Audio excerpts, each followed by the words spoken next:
ॐ अज्ञानतिमिरान्धस्य ज्ञानञ्जनशलाकया चक्षुरुन्मिलितं येन तस्मै श्रीगुरुवे नमः।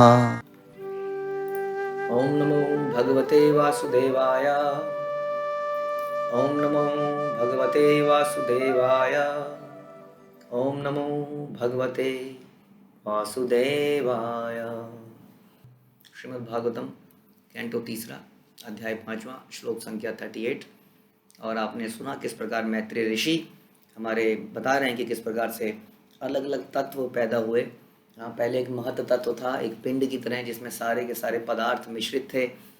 उन पदार्थों में धीरे धीरे कैसे कैसे भगवान ने क्या कहते हैं उसको, अहंकार मतलब फॉल्स ईगो, मतलब कि false identity, I am this body, इसको डालते हैं। और इसको डालने के बाद इसका मिश्रण होता है तमोगुण से, और फिर अलग अलग गुणों से इसका मिश्रण होता है, और उसमें भगवान दृष्टिपात करते हैं, उससे रिएक्शन होता है।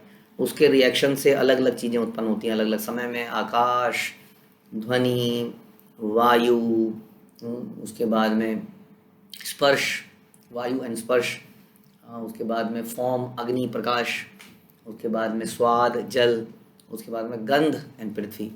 इस प्रकार से तत्व आते हैं, लेकिन ये सारे तत्व अल्टीमेटली भगवान की दृष्टिपात करने से ही आते हैं। आगे चलते हैं 38वां श्लोक। एते देवा कला विष्णु काल मायान शलिंगन नानात्वात् स्वक्रियानीशा रोचु प्रांजलयो विभुम। उपर्युक्त समस्त भौतिक तत्वों के नियंत्रक देव भगवान विष्णु के शक्त्याविष्ट अंश हैं। देवताओं की बात हो रही है। तो जितने भी भौतिक तत्व अभी हमने डिस्कस किए, इन तत्वों के ऊपर इनके कुछ कंट्रोलर हैं। ऐसा होता है ना कि पेट्रोलियम मिनिस्टर, फॉरेस्ट मिनिस्टर, अब जो प्रकृति द्वारा संसाधन है फॉरेस्ट, उसका एक मिनिस्टर है जी, जो डिसाइड करेगा जी ये फॉरेस्ट को इतना ही काट सकते हैं जी, ये रिजर्व एरिया, यहाँ को पेड़ नहीं काट सकते, यहाँ पर एक पेड़ उगाओगे तो 100 पेड़, एक पेड़ काटोगे तो 100 उगाओगे, यहाँ एक काटोगे तो 1000 उगाओगे। बहुत सारे नियम हैं, वो उसका ध्यान रखता है। पेट्रोलियम मिनिस्टर ध्यान रखती है जी पेट्रोल का प्राइस को कैसे कंट्रोल करना है, कहाँ पे खुदाई करनी है, कहाँ नहीं करनी है। ऐसे अलग अलग जल का मिनिस्टर है। तो इस प्रकार से संसार के अंदर भी हम ऐसी व्यवस्था करते हैं। उसी तरह से भगवान की व्यवस्था भी, भगवान के पास भी इटर्नल एक गवर्नमेंट है जिसके अंदर इस प्रकार का राज्य चलता है। तो इन सारे तत्वों की जिनकी हमने चर्चा करी, इनके ऊपर इनके नियंत्रक देवता हैं, जो भगवान विष्णु के शक्त्याविष्ट अंश हैं। उनके द्वारा शक्ति प्राप्त है भगवान द्वारा। वे बहिरंगा शक्ति के अंतर्गत नित्य काल द्वारा देह धारण करते हैं, यानी कि ये देवता भी देह धारण करते हैं जैसे हम धारण करते हैं। देवताओं का शरीर सच्चिदानंद नहीं है जैसे हमारा नहीं है, और वे भगवान के अंश हैं। चूंकि उन्हें ब्रह्मांडीय दायित्वों के विभिन्न कार्य सौंपे गए थे, और चूंकि वे उन्हें संपन्न करने में असमर्थ थे, अतएव उन्होंने भगवान की मनोहरी स्तुतियां निम्नलिखित प्रकार से की। यानी कि देवताओं को सब कुछ मिल गया, लेकिन उनसे हो कुछ नहीं रहा था। जैसे कि ब्रह्मा जी के पास शक्ति थी, लेकिन ब्रह्मा जी क्रिएट नहीं कर पा रहे थे। भगवान ने उनको ज्ञान दिया तो ब्रह्मा जी आगे काम कर पाए। उसी तरह देवताओं के पास बहुत शक्ति है, लेकिन फिर भी वो कुछ कर नहीं पाते हैं, तो भगवान की स्तुतियाँ करते हैं। इनकी स्तुतियाँ बड़ी इंपॉर्टेंट है, क्योंकि देवताओं की स्तुतियों से ज्ञात होता है कि देवता इंडिपेंडेंट नहीं है। देवताओं को भी भगवान की कृपा की आवश्यकता है, कृपा दृष्टि की आवश्यकता है। इसलिए जो व्यक्ति देवताओं को भगवान के समान समझता है वो एक अपराधी व्यक्ति है, क्योंकि देवता भगवान के बराबर कभी नहीं हो सकते। तात्पर्य में बड़ा इंपॉर्टेंट प्रभाव बताते हैं कि ब्रह्मांडीय कार्य व्यापार की व्यवस्था के लिए उच्चतर लोकों में निवास करने वाले विविध नियंत्रक देवताओं की अवधारणा काल्पनिक नहीं है। यानी कि ये बिल्कुल काल्पनिक नहीं है कि देवता जैसी कोई वस्तु नहीं है, ये यथार्थ है। जैसा कि अल्पज्ञ व्यक्ति कई बार प्रस्तावित करते हैं। कई वो जो मॉडर्न लोग हैं, कई लोगों ने क्या किया, कई लोगों ने कहा कि देवता भगवान बराबर हैं, और इस तरह के मंदिरों का निर्माण हो गया जहाँ पर देवता भी उसी पोजीशन पे बैठे हैं जहाँ से कि भगवान। और फिर इन सब चीज़ों को देखकर कई लोग बड़े रुष्ट हो गए आजकल की जनरेशन। उन्होंने कहा क्या ढकोसला करते हो, ये भगवान है, इनके आगे लड्डू रखा है, ये वो लड्डू को चूहे खा रहा है जी। देखो भगवान अपने लड्डू की तो रक्षा करते नहीं है, क्या ये भगवान है, ये मूर्ति है। ये भी तो हो सकता है भगवान अपने चूहे को लड्डू दे रहे हैं, ये क्यों नहीं सोच सकते आप ऐसा क्यों सोच रहे हैं? क्या भगवान भूखे हैं आपके लड्डू के? भगवान जिनको लक्ष्मी, जिसके लिए राधा रानी जब किचन में जाती है तो हम शास्त्र बताते हैं कि राधा रानी कोई भी आइटम दोबारा कभी नहीं बनाती है। आपके लड्डू की आवश्यकता है, आप लड्डू को प्रेम से देते हैं भगवान को, भगवान चूहे को खिला देते हैं, और आप कहते हैं भगवान लड्डू की रक्षा नहीं करने वाले जैसे कि भगवान आपके लड्डू की वेट कर रहे हैं। 56 भोग भी रखे जाते हैं तो भगवान उसको पूरा कर देते हैं, वो दृष्टिपात करते हैं, उसको शुद्ध कर देते हैं, अपना झूठा उस भोजन में मिला देते हैं, उस भोजन को पूरा कर देते हैं। कई विचार हैं, लेकिन ये विचार कि भगवान अपने रक्षा नहीं कर सकते तो बड़ा मूर्खतापूर्ण विचार है, क्योंकि भगवान ही तो चूहे को खिलाते हैं, उसको कौन खिलाएगा। ये अल्पज्ञ व्यक्ति हैं जो देवताओं को भी काल्पनिक बनाते हैं, भगवान को भी काल्पनिक बता देते हैं। ये देवतागण भगवान विष्णु के विस्तारित अंश हैं और काल, बहिरंगा शक्ति तथा परमेश्वर की आंशिक चेतना द्वारा देह पाते हैं। भगवान की शक्ति द्वारा इनको देह मिलती है। मनुष्य, पशु, पक्षी, पक्षी इत्यादि भी भगवान के अंश हैं और उनसे भी विभिन्न भौतिक शरीर होते हैं, किंतु वे भौतिक मामलों के नियंत्रक देवता नहीं है, बल्कि वो देवताओं द्वारा नियंत्रित हैं। यस, हम सब लोग देवताओं द्वारा नियंत्रित हैं, और यही पता लगा कि कई लोग देवताओं को प्रसन्न करने की प्रयास करते हैं, but this is not correct, ऐसा भगवान कहते हैं। एक तरह से रिश्वतखोरी होती है, क्योंकि भगवान प्रेस्क्राइब नहीं करे। भगवान कह रहे हैं अच्छा देवताओं को भी ऑफर कीजिए, देवताओं को मानिए, बट मेरे संदर्भ में, मेरे से इंडिपेंडेंट मत मांगिए। चपरासी से काम चला रहे हो तो चपरासी के मालिक को समझना पड़ेगा। अब चपरासी को ही पूछे जा रहे हो, फाइल आगे कर दियो भैया, ये 100 रुपये पकड़, फाइल पास भी करा दियो भैया बॉस से, ये ले एक और 100 रुपये पकड़, तो ये थोड़ा गलत हो जाएगा, रिश्वतखोरी हो जाएगी। तो ऐसा हम क्या है, हम देवताओं द्वारा नियंत्रित हैं, बट इसका मतलब ये नहीं है कि हम देवताओं को स्वतंत्र मान के उनकी पूजा करने लग जाएं और भगवान को ना समझें और भूल जाएं। हाँ, यह उतना ही आवश्यक है। ये जो नियंत्रक हैं देवता लोग, बड़े आवश्यक हैं संसार में। हाँ, बड़े आवश्यक हैं। जैसा कि सांसारिक मामलों के लिए हम लोग भी अलग अलग मंत्री इत्यादि रखते हैं, नियंत्रित जीवों द्वारा देवताओं का तिरस्कार नहीं होना चाहिए। जैसे एक पुलिस वाले को अगर आप तिरस्कृत करते हैं तो सरकार को ही तिरस्कृत करते हैं, सरकार इसको बड़ा सीरियसली लेती है। उसी तरह से ये भगवान की सेवा में लगे कुछ भक्त हैं, हाँ, हम लोग इनको शुद्ध भक्ति के लेवल पे नहीं मानते, वैष्णव लोग, क्योंकि ऐसा देखा गया कि देवताओं के अंदर कुछ इच्छाएं रह जाती हैं, ऑल्दो वो बहुत शक्तिशाली है। जिसको शुद्ध भक्ति का पालन करना है वो वैष्णवों की सेवा करने की प्रयास करता है और देवताओं को रिस्पेक्ट करता है। बड़ा क्लियरली समझ लीजिए इस बात को कि हम वैष्णव लोग देवताओं की बहुत रिस्पेक्ट करते हैं, जब मौका मिले तो उन्हें पंचांग प्रणाम भी करते हैं, लेकिन हम फॉलो अपनी गुरु परंपरा को करते हैं, इसमें कोई डाउट नहीं होना चाहिए। हम लोग गुरु परंपरा में गुरुओं की पूजा कर लेते हैं, लेकिन हम देवताओं की पूजा नहीं करते, क्योंकि हमारी परंपरा में नहीं है। प्लस हम उन्हें शुद्ध भक्ति के लेवल पर अक्सर नहीं मानते, क्योंकि उनके अंदर भी कुछ इच्छाओं के विकार दिखते हैं। लेकिन यस, हम उनकी बहुत रिस्पेक्ट करते हैं, क्योंकि वो भगवान के बहुत ही फेथफुल हैं। वो गलतियां होने के बावजूद भगवान को नतमस्तक हैं। जैसे इंद्र से कई गलतियां हो जाती हैं, लेकिन फिर वो भगवान के नतमस्तक होते हैं, उन्हें प्रणाम करते हैं, उनसे क्षमा मांगते हैं। तो ऐसे लोगों के लिए, जैसे कि भक्तों के लिए कहा जाता है कि you have to respect all the devotees, but you cannot follow और you cannot associate all the devotees. यानी कि हम सभी भक्तों का सम्मान करें, लेकिन हम संग कुछ भक्तों का करें जो हमें उन्नत दिखते हैं अपने से भी, जिनके अंदर वो अवगुण नहीं है जो मेरे अंदर हैं, उनका हम संग करते हैं।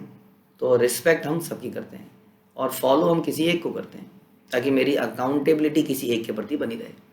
तो वे सभी भगवान के महान भक्त होते हैं, जिन्हें विश्व के मामलों में कुछ कार्य संपन्न करने का कार्य सौंपा जाता है। कोई व्यक्ति यमराज पर क्रुद्ध हो सकता है कि वह पापी आत्माओं को दंड देने का अप्रशंसित कार्य करता है, सबको दंड देते रहते हैं जब देखो, लेकिन यमराज जो है भगवान के अधिकृत भक्तों में से हैं। यदि यमराज ना हो तो संसार में अराजकता फैल जाए। हाँ, क्योंकि मनुष्यों के लिए यमराज को स्थापित किया जाता है। जो मनुष्य भगवान का नाम नहीं लेता, भक्ति नहीं करता, उसे यमराज दंडित करते हैं, ऐसा हम भागवतम में सुनते हैं। तो इसी तरह सारे देवता हैं जो अपना अपना कार्य कर रहे हैं। भगवत भक्त कभी भी ऐसे नियुक्त देवताओं द्वारा नियंत्रित नहीं होता। प्रभुपाद बता रहे हैं कि भक्त के ऊपर देवता नियंत्रण नहीं करते, क्योंकि भक्त तो ऑलरेडी वही काम कर रहा है जो भगवान चाहते हैं। देखिए, सरकार की पुलिस किस पे नियंत्रण करती है? जो नियमों को नहीं पालन करता। जो नियमों का अच्छी तरह पालन करता है, पुलिस उसके पास भटकती नहीं है, जरूरत ही नहीं है। उसी तरह देवता ऐसे लोगों को नियंत्रित नहीं करते जो भगवान की प्रसन्नता के लिए जीवन बिताते हैं। हाँ, जो उनके नियमों के अनुसार चलते हैं, नियमों का कभी तोड़ते, उल्लंघन नहीं करते। तो भक्त देवताओं द्वारा नियंत्रित नहीं होता। जो कि भगवान के सहायक के रूप में कार्य करते हैं, किंतु भक्त उनके उन उत्तरदायित्व पदों के कारण उनका सम्मान जरूर करता है। हम ये नहीं कह सकते हे इंद्र तुम्हारा मेरे ऊपर कोई कंट्रोल नहीं है, समझे, क्योंकि मैं डिवोटी हूँ, इसका मतलब आप डिवोटी हो ही नहीं, क्योंकि डिवोटी तो तृणादि अपि सुनीचेन, अपने आप को बहुत ही निम्न मानता है वास्तव में। तो डिवोटी जो है देवताओं के पदों का सम्मान करता है, चाहे सूर्य देव हों, चाहे चंद्र देव हों, चाहे इंद्र देव हों, चाहे कोई भी हो। तो साथ ही भगवत भक्त उन्हें मूर्खता पूर्वक परमेश्वर भी नहीं मान लेता। यस, ये बड़ा इंपॉर्टेंट है। केवल मूर्ख व्यक्ति ही देवताओं को विष्णु के तुल्य मानते हैं, वास्तव में वो सभी विष्णु के सेवकों के रूप में नियुक्त हैं। जो कोई भी भगवान तथा देवताओं को समान मानता है, यहाँ बताया जा रहा है कि वो पाषंडी है, नास्तिक है। देवताओं की पूजा उनके द्वारा करी जाती है जो न्यूनाधिक ज्ञान, योग तथा कर्म की विधियों के पालक हैं। ऐसा भगवान ने गीता में बताया कि ये बहुत ही बुद्धिमत्ता का कार्य नहीं है। किंतु भक्तगण एकमात्र भगवान विष्णु की पूजा करते हैं। यह पूजा किसी भौतिक लाभ के लिए नहीं होती, जिसकी कामना सारे भौतिकतावादियों द्वारा, यहाँ तक कि मोक्षकामी, योगकामी, योगी, सकाम करियों द्वारा भी की जाती है। तो देवता किसी कारण से हो सकता है भगवान की पूजा करे, लेकिन भक्त जो शुद्ध भक्त के लेवल पे है, जो कि देवता भी हो सकता है, वो किसी भौतिक लाभ के लिए भगवान की पूजा पाठ नहीं करता। वो केवल भगवान के प्रेम को प्राप्त करने के लिए भगवान को प्रसन्न करता है, ताकि भगवान का फेवर मिले, और फेवर मिल के क्या मिले, भगवान हमें और कोई सेवा दें। शुद्ध भक्ति का यही लक्षण है कि भक्ति, शुद्ध भक्ति क्यों करी जाती है, भगवान की प्रसन्नता के लिए, भगवान की सेवा के लिए। तो ऐसे देवता अब जाके भगवान का वंदना करते हैं, क्योंकि वो सृष्टि के लिए सब कुछ समान तो है, लेकिन अभी भी सृष्टि कर नहीं पा रहे हैं या समाज जो उनको सेवाएं दी गई हैं, उन सेवाओं को अच्छी तरह निभाने के लिए वो अभी भगवान को प्रणाम करते हैं। जैसे कि हम लोग चाहे कितने भी बुद्धिमान हो जाएं, हम लोग कितने भी एक्सपर्ट हो जाएं किसी चीज़ में, हमें ज़रूर प्रार्थनाएं करनी चाहिए कि भगवान मैं आपके द्वारा दी गई ये दक्षता जो मेरे अंदर है, जो गुण है, जो स्किल है, जो ज्ञान है, जो भी है, वो मैं आपकी प्रसन्नता के लिए इसको इस्तेमाल कर सकूं। कभी हमारे अंदर ये ना आ जाए अहंकार कि अब मैं दिखाता हूँ अपना कमाल, अपनी जिव्या का कमाल, अपनी बुद्धि का कमाल, अपने हाथों का कमाल।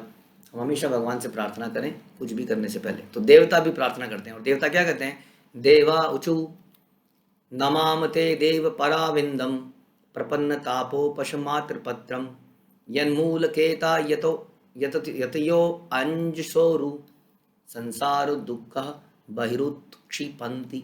देवताओं ने कहा कि हे प्रभु, आपके चरण कमल शरणागतों के लिए छाते के समान है, जो संसार के समस्त कष्टों से उनकी रक्षा करते हैं। बहुत तेज धूप पड़ रही है, कहते हैं सूरज की गर्मी से जलते हुए तन को मिल जाए तरुवर की छाया। एक पेड़ के नीचे जब कोई व्यक्ति जाता है तो उसको बड़ी शांति मिलती है ना। इतने तीव्र आप देखेंगे सूरज की अग्नि ऐसी होती है कि जला दे जैसा कि, लेकिन एक पेड़ के नीचे जो कि एक पेड़ है जो कि उस अग्नि को सहन कर रहा है, वो है ना 49 डिग्री को सहन कर रहा है, और उसके नीचे शीतलता है, यानी कि अपने ऊपर कष्ट लेकर भी वो दूसरों को क्या देता है, शीतलता प्रदान करता है।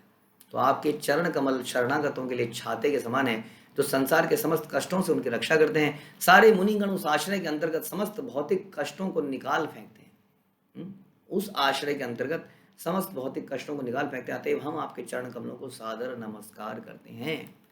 भगवान के चरण कमलों को चरण कमल बोलते हैं। कमल क्योंकि संसार में सुंदरता की पराकाष्ठा है। इस संसार के अंदर kamal is the most beautiful thing, इसलिए भगवान की हर वस्तु को कमल से, यानी कि इज द बेस्ट चरण। इतने सुंदर चरण हैं उनके, चरण कमल जैसे हैं। तो वो कैसे हैं, भक्तों के लिए छाते के समान है, जो शीतलता प्रदान करते हैं, जिसके अंतर्गत वो सारे दुखों को भूल जाते हैं। तो ऐसे हैं भगवान के चरण, और ऐसे ही चरणों को हम सादर नमस्कार करते हैं। देवता यहाँ से शुरू करते हैं अपनी प्रार्थना। कितनी अच्छी प्रार्थना है, हम देख सकते हैं और पता लगा सकते हैं कि वास्तव में कौन भगवान है और कौन दास है। धातर यदस्मिन् भव ईश जीवा स्थापत्र येणा विहता न शर्म आत्मन लवन्ते भगवन् स्वांघ्रि क्षयायाम सविधात्मत सविद्यामत आश्रयेम।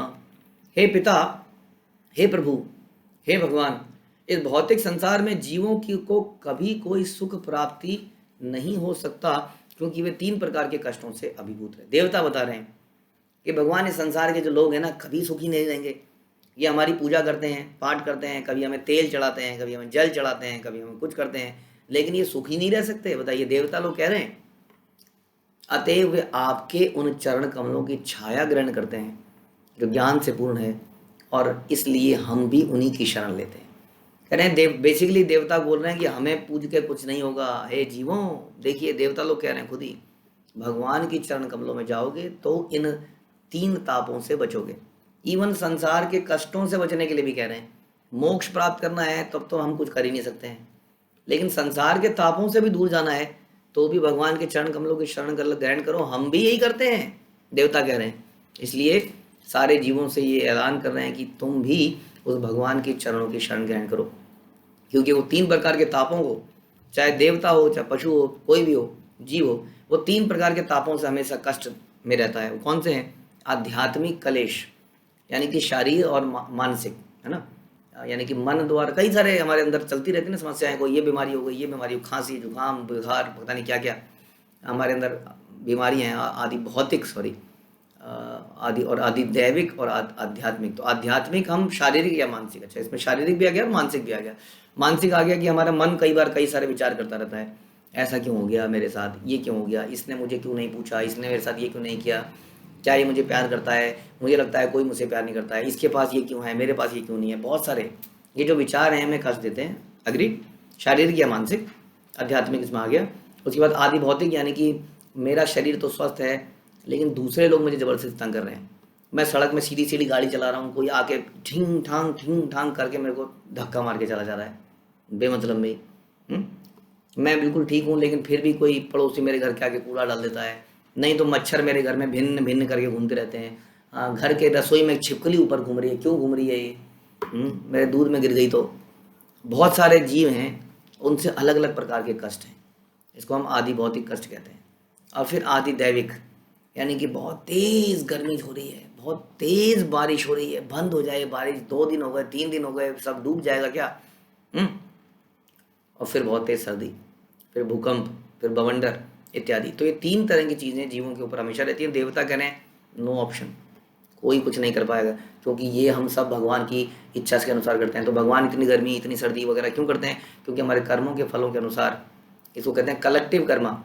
कई बार एक ही प्रकार के रिएक्शन जिनको मिलने होते हैं उनको एक ही प्रकार की जलवायु में रखा जाता है, हाँ, ताकि उनको एक साथ ऐसा कष्ट दिया जा सके।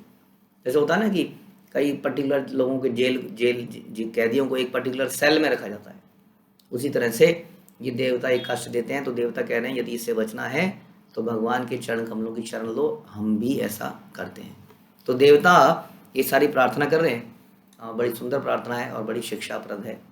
हम इसको पढ़ेंगे और समझेंगे कि भगवान कौन है, और उनके पवित्र नामों का जप करेंगे और भगवान को प्राप्त करेंगे। हरे कृष्णा। श्रील प्रभुपाद की जय। ग्रंथराज श्रीमद् भागवतम की जय।